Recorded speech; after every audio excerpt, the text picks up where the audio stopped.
Thank you. Thank you.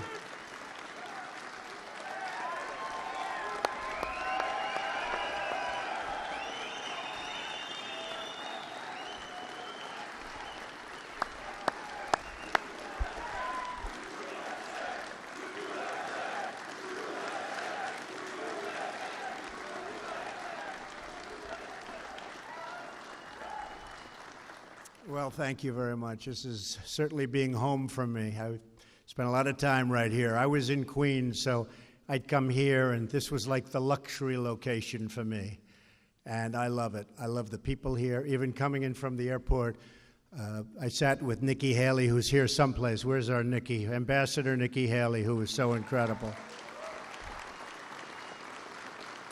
And she's seen crowds in her life, and she said, boy, those are really big crowds. Crowds of people all lining the streets all the way over to here, and it's really a special place. And so when I heard about this, I said, I want to do that one.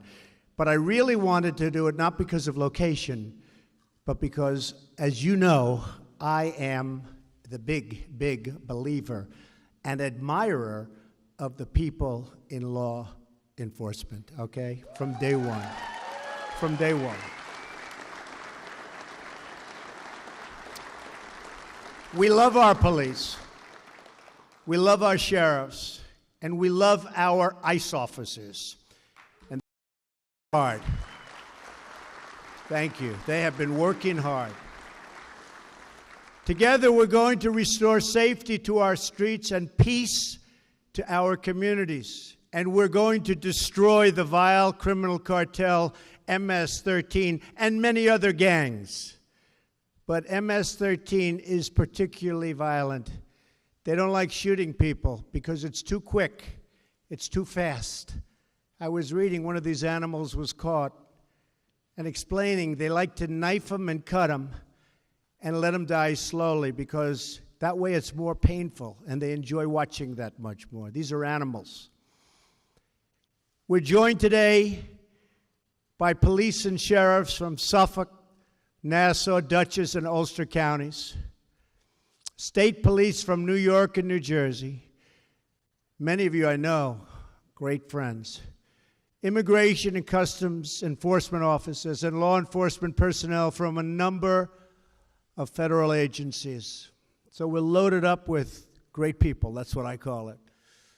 And I want to just tell you all together right now, and the reason I came, this is the most important sentence to me, on behalf of the American people, I want to say thank you. Thank you very much.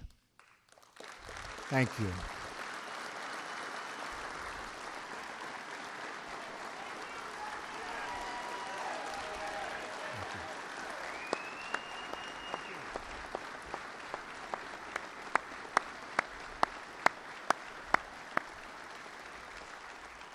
And I don't think you know how much the public respects and admires you.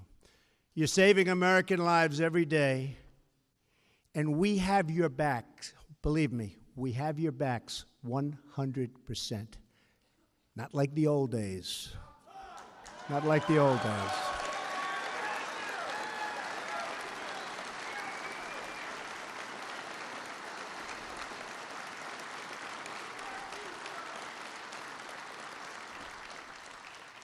You know, when you want to take over used military equipment, they were saying you couldn't do it. You know what I said? That was my first day. You can do it. In fact, that stuff is disappearing so fast we have none left. You guys know how to, you really knew how to get that. But that's my honor, and I'll tell you what, it's being put to good use. I especially want to thank ICE Director Tom Hallman, who has done an incredible job in just a short period of time. Tom, get up here. I know you just spoke.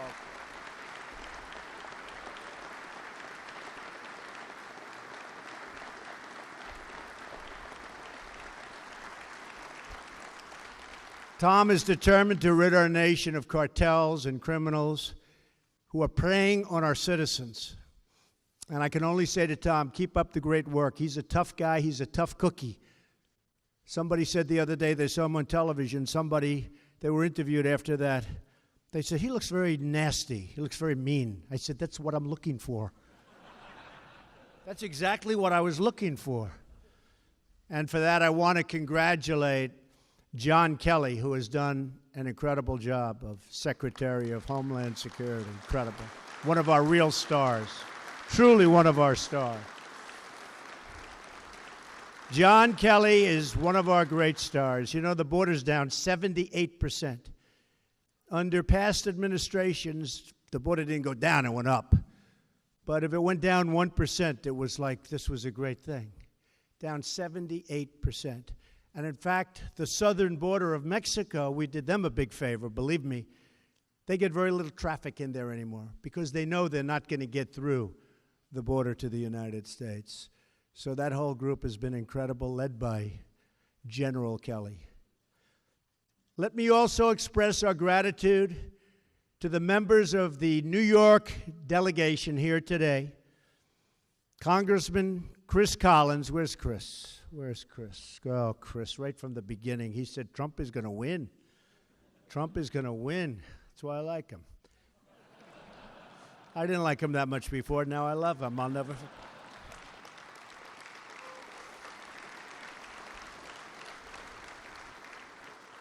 Dan Donovan. Thanks, Dan. Thank you, Dan. And Lee Zeldin, who I supported right from the beginning when they said he didn't have a chance of beating a pretty popular incumbent.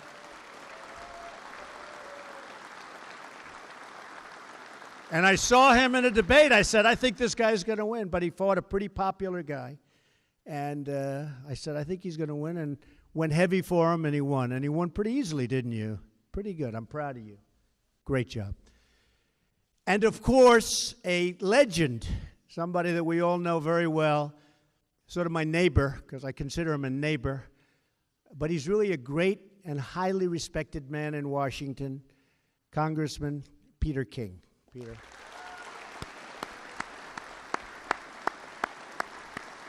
Very respected guy. He is a respected man that people like to ask opinions of. I do. Congressman King and his colleagues know the terrible pain and violence MS-13 has inflicted upon this community and this country. And if you remember, just a little more than 2 years ago, when I came down the escalator with Melania, and I made the speech, people coming into this country, everyone said, what does he know? What's he talking about? And there was Bedlam. Remember Bedlam? And then about 2 months later, they said, you know, he's right. So I'm honored to have brought it to everybody's attention. But the suffering and the pain that we were going through, and now you can look at the numbers, it's a whole different world. And it will get better and better and better because we've been able to start nipping it in the bud. We've nipped it in the bud. Let's call it start nipping it in the bud. And MS-13, the cartel, has spread gruesome bloodshed throughout the United States. We've gotten a lot of them out of here. Big, big percentage, but the rest are coming. They'll be out of here quickly, right? Quickly. Good.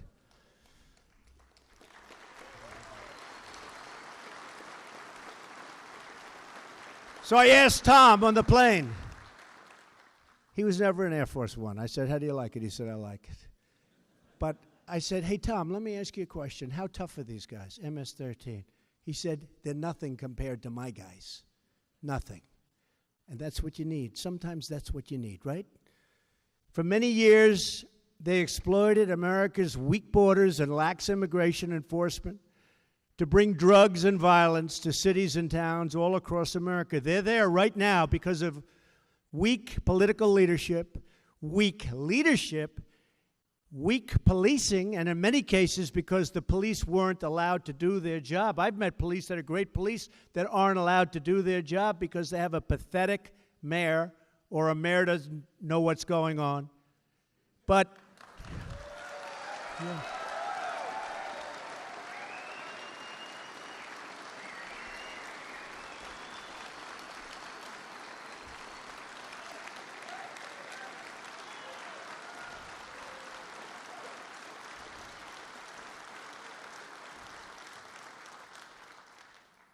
Were you applauding for someone in particular? It's sad. It's sad. You look at what's happening, it's sad. But hopefully, certainly in the country, those days are over. You may have a little bit longer to wait. But from now on, we're going to enforce our laws, protect our borders, and support our police like our police have never been supported before. We're going to support you like you've never been supported before.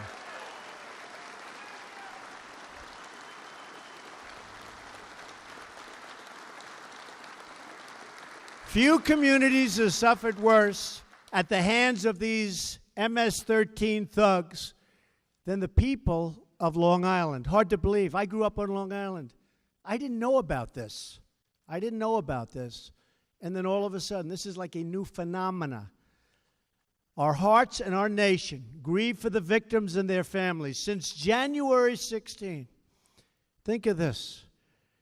MS-13 gang members have brutally murdered 17 beautiful young lives in this area on Long Island alone. Think of it. They butchered those little girls.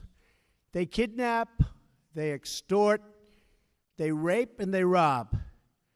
They prey on children. They shouldn't be here. They stomp on their victims. They beat them with clubs. They slash them with machetes. And they stab them with knives. They have transformed peaceful parks and beautiful, quiet neighborhoods into blood-stained killing fields. They're animals. We cannot tolerate, as a society, the spilling of innocent, young, wonderful, vibrant people, sons and daughters, even husbands and wives. We cannot accept this violence one day more. Can't do it. And we're not going to do it. Because of you, we're not going to be able to do it. You're not going to allow it to happen. And we're backing you up 100%. Remember that. 100%.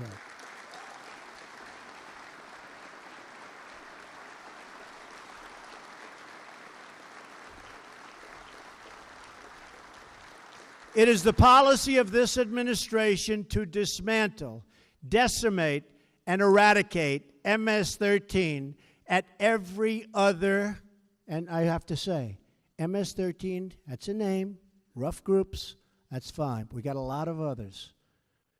And they were all let in here over a relatively short period of time. Not during my period of time, believe me. But we're getting them out. They go into jails, and then they're going back to their country. Or they're going back to their country, period. One by one, we're liberating our American towns. Can you believe that I'm saying that? I'm talking about liberating our towns. It's like I'd see in a movie. They're liberating the town. Like in the old Wild West, right? We're liberating our towns. I never thought I'd be standing up here talking about liberating the towns on Long Island, where I grew up. But that's what you're doing. And I can tell you, I saw some photos where Tom's guys, rough guys, they're rough. I don't want to be, say it because they'll say that's not politically correct. You're not allowed to have rough people doing this kind of work. We have to get, just like they don't want to have rich people at the head of Treasury, okay? Like I want a rich guy at the head of Treasury, right?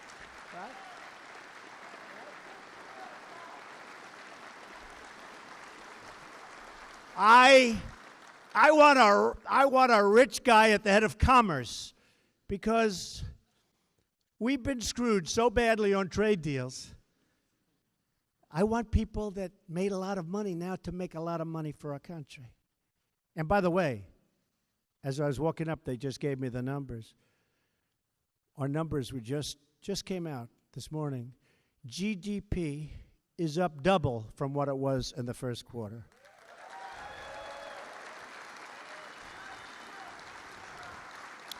2.6%. We're doing well. We're doing really well, and we took off all those restrictions, and some we're statutorily stuck with for a little while, but eventually that statute comes up, and we're going to be able to cut a lot more. But we've sort of liberated the world of creating jobs, like you're liberating us and the people that live in areas.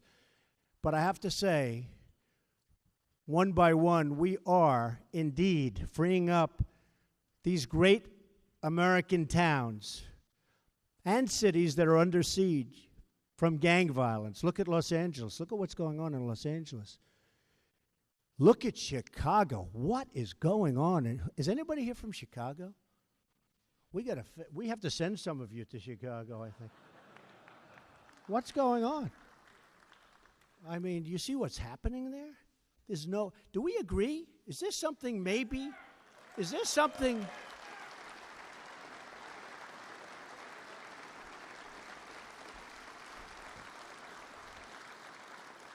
I have to tell you one Chicago story. So Chicago is having this unbelievable violence. People being killed, 4, 5, 6 in a weekend. And I'm saying, what is going on?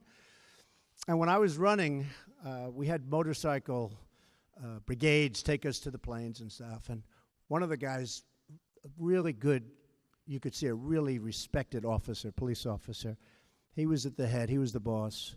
And you could see he was the boss. He actually talked like the boss. Come on, get lined up, because I'd always take pictures with the police because I did that. My guy said, don't do it, don't do it.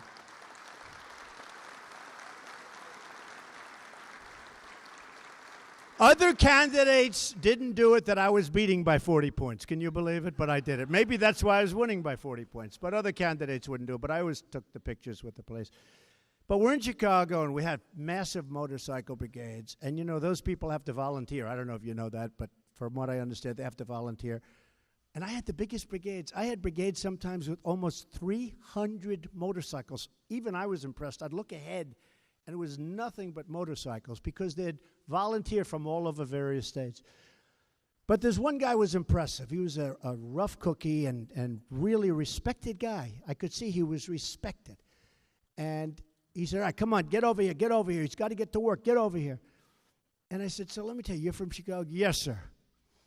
I said, what the hell is going on? And he said, it's a problem can be straightened out.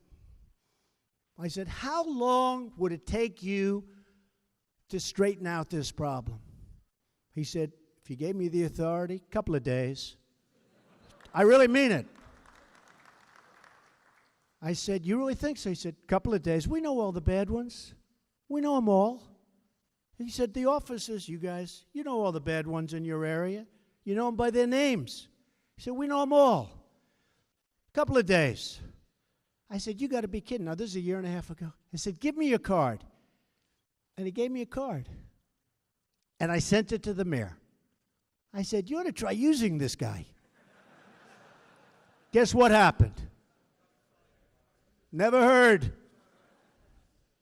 And last week they had another record. It's horrible. But we're just getting started. We will restore law and order on Long Island. We'll bring back justice to the United States. I'm very happy to have gotten a great, great justice of the United States Supreme Court, not only nominated, but approved. And by the way, your Second Amendment is safe.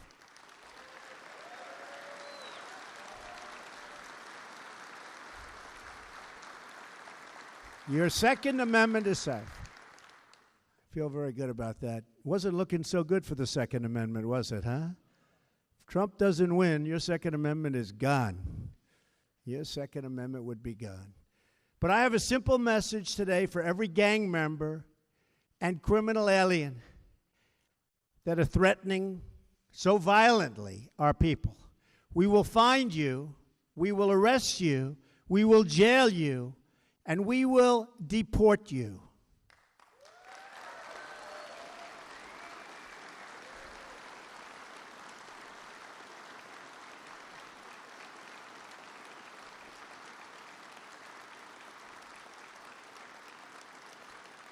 And, you know, we had some problems with certain countries. Still do with a couple, but we'll take care of them. Don't worry about it. Anytime we have a trade deficit, It's very easy, which is almost everywhere. We have trade deficits with almost every country because we had a lot of really bad negotiators making deals with other countries. So it's almost everywhere, so that takes care of itself. But we had certain countries in South America where they wouldn't take the people back. I said, that's okay, no more trade. All of a sudden, they started taking their people back. It's amazing, isn't it?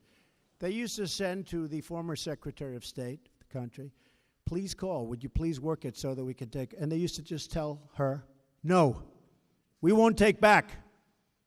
They take back with us every single time. We're having very little problem. Are we having any problem right now with that? Huh? You better believe it. Give me the names of the few problems. We'll take care of it, this, telling you. It's unbelievable.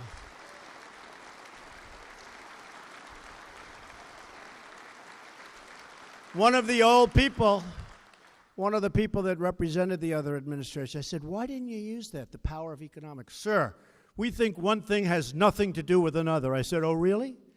So we'll have big deficits and they won't take back these criminals that came from there and should be back there?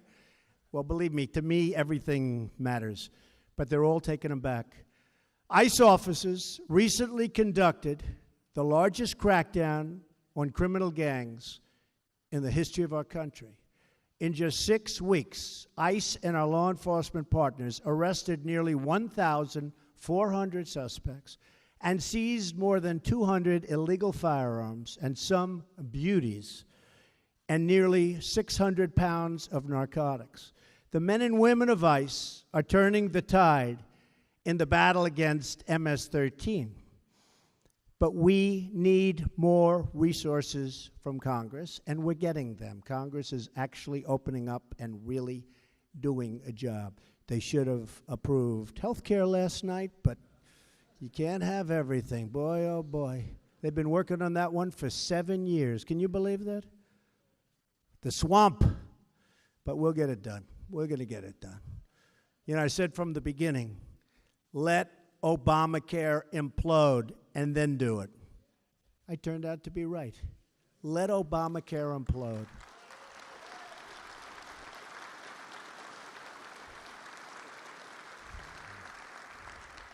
Right now, we have less than 6,000 enforcement and removal officers in ICE. This is not enough to protect a nation of more than 320 million people.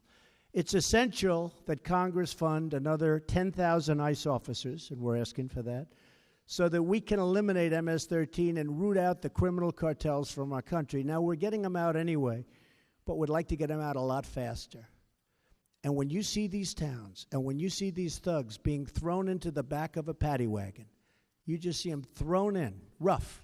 I said, please don't be too nice.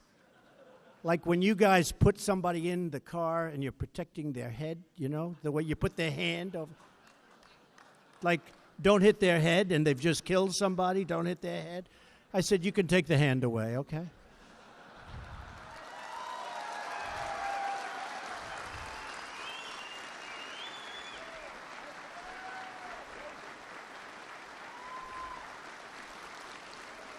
It's essential that Congress fund hundreds more federal immigration judges and prosecutors, and we need them quickly, quickly. If we're going to dismantle these deadly networks, and I have to tell you, you know, the laws are so horrendously stacked against us because for years and years they've been made to protect the criminal. Totally made to protect the criminal, not the officers. You do something wrong, you're in more jeopardy than they are. These laws are stacked against you. We're changing those laws. But in the meantime, we need judges for the simplest things that you should be able to do without a judge. But we have to have those judges quickly. In the meantime, we're trying to change the laws. We're also working with Chairman Bob Goodlatte on a series of enforcement measures, and he's a terrific guy, to keep our country safe from crime and terrorism, and in particular, radical Islamic terrorism.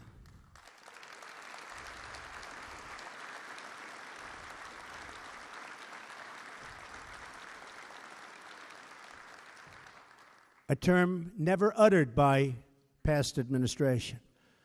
Never uttered. Did anybody ever hear that term? I don't think so. But you heard it from me. That includes cracking down on sanctuary cities that defy federal law, shield visa overstays, and that release dangerous criminals back into the United States communities. That's what's happening. They're releasing them. So many deaths where they release somebody back into the community. And they know it's going to end that way. That's the sad. They know it's going to end that way. We're ending those procedures. We have to secure, thank you.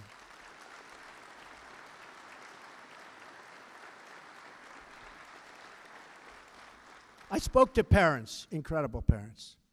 I got to know so many parents of children that were so horribly killed, burned to death, beaten to death, just the worst kind of death you can ever, stuffed in barrels. And the person that did it was released, and you'd look at the file, and there were letter after letter after letter of people begging not to let this animal back into society, that this would happen.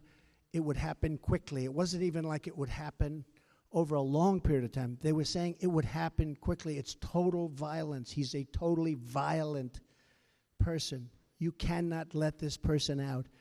They let the person out, and sometimes it would happen like on the first day. And then you have to talk to the parents and hold the parents and hug them, and they're crying. Crying, their lives are destroyed. And nobody thinks about those people. They don't think about those people. They're devastated. But we're ending so much of that. We're ending, hopefully, all of that. The laws are tough. The laws are stacked against us, but we're ending it.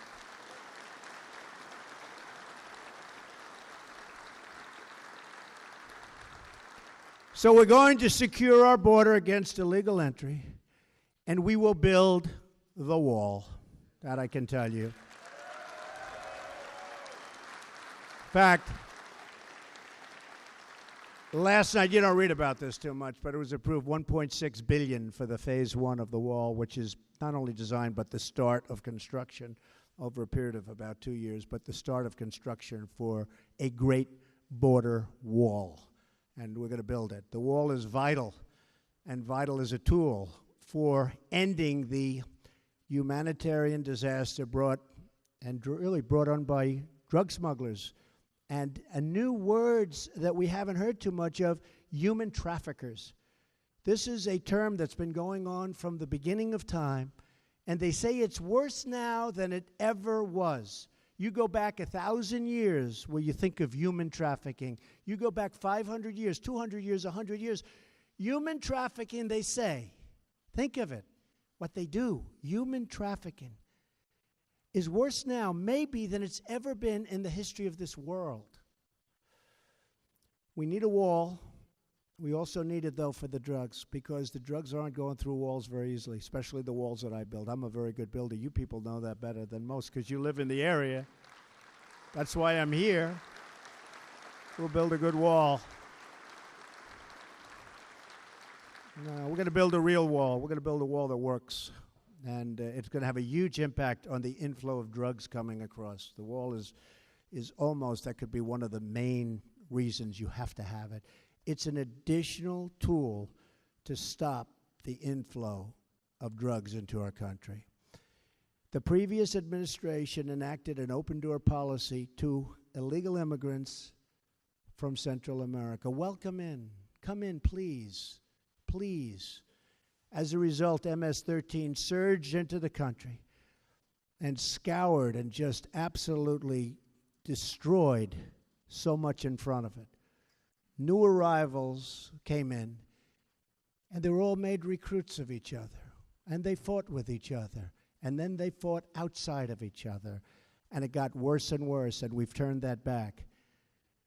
In the 3 years before I took office, more than 150,000 unaccompanied alien minors arrived at the border and were released all throughout our country into United States communities at a tremendous monetary cost to local taxpayers, and also a great cost to life and safety.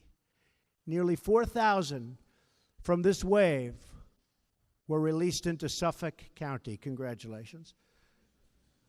Including 7 who are now indicted for murder. You know about that. In Washington, D.C. region, at least 42 alien minors from the border surge have been recently implicated in MS-13-related violence, including 19 charged in killings or attempted killings. You say, what happened to the old days where people came into this country?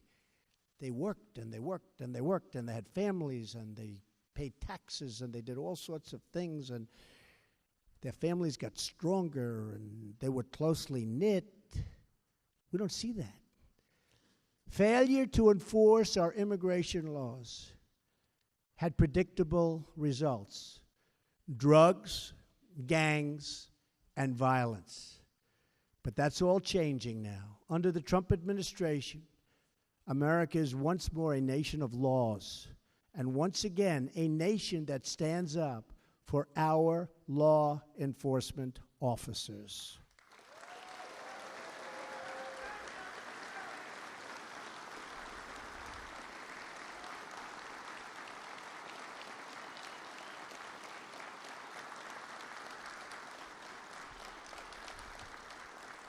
We will defend our country, protect our communities, and put the safety of the American people first.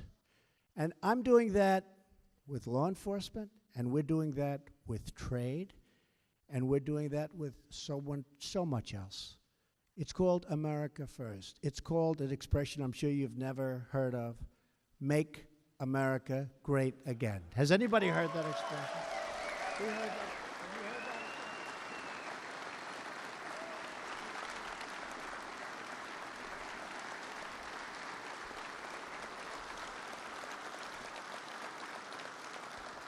That is my promise to each of you. That is the oath I took as president. And that is my sacred pledge to the American people.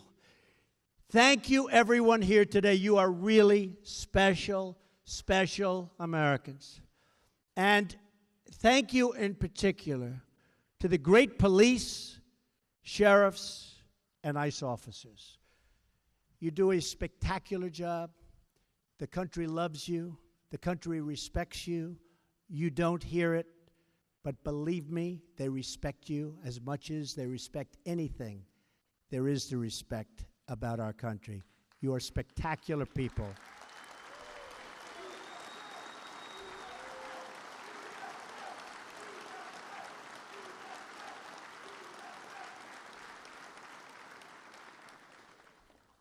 Because of the danger of your job, which people also understand fully, I leave you with the following. Thank you, and may God bless you. May God bless the United States of America. Thank you very much. Thank you. Thank you very much.